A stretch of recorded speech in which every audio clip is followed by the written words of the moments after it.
আসলে ইন্ডিগো তো রাভিনকে চেজ করতে চাইতো, বাট লিও এখন তাকে চেজ করে নিয়েছে। ইন্ডিগো এগুলো স্বীকার করছিল না, কারণ পাশেই তার ফিয়ন্সি ছিল।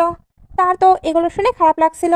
তবে লিও জানিয়ে দেয় রাভিনের অ্যাসিস্ট্যান্টই তাকে এগুলো জানিয়েছে। ইন্ডিগো নাকি ইচ্ছা করে বারবার রাভিনের ক্লোজ হবার ট্রাই করতো।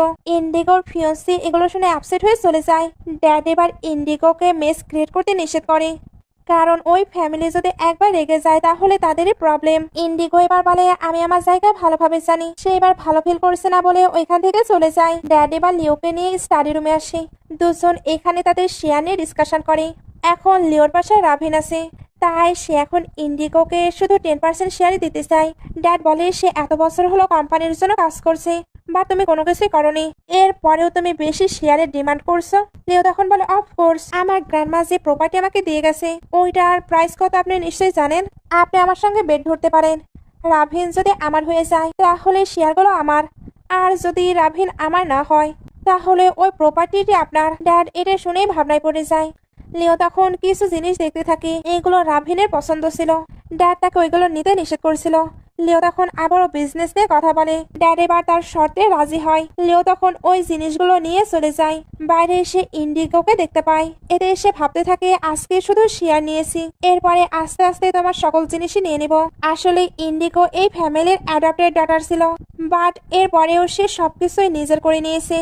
এতদিন তো লিও তাকে কোনো কিছুই বলেনি, বাট এখন সে সবকিছুই ফেরত নেবে। সিন কাট হয়ে লিওকে ক্রস ফ্যামিলিতে আসতে দেখানো হয়, আর সে তো এখানে খুবই অ্যাটিটিউডের সঙ্গে আসছিল। গার্ড এবার কল দিয়ে এটা কাউকে জানায়। লিও এবার সাহেবের সঙ্গে ভেতরে চলে আসে। ওইখানে সবাই তো ছিল। সবাই এখানে লিওকে দেখে অবাক হয়, কারণ তার তো এখানে আসার কথা নয়। ডেমিয়ান এবার তার কাছে আসলে লিও বলে কেমন আছো নেফিউ। সবাই নেফিউ শুনে বলে তোমার মাথাকে একেবারে নষ্ট হয়ে গেছে, তুমি কি সত্যি সত্যি নিজেকে রাভিনের ওয়াইফ মনে করছো।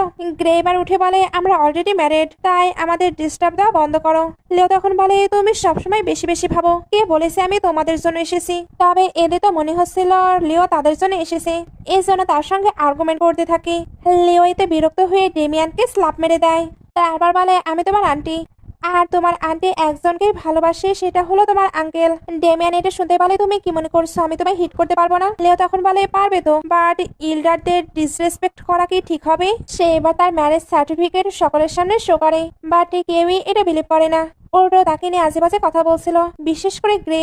গ্রে বলে তোমার যখন বয়স 18 ছিল তখন তুমি না কিডন্যাপ হয়েছিল, এরপর তোমাকে তো হসপিটালাইজে হতে হয়েছিল। জানি না ওইখানে তোমার সঙ্গে কি হয়েছিল। সবাই এটাকে নিয়ে বাজে মিনিং করতে থাকে।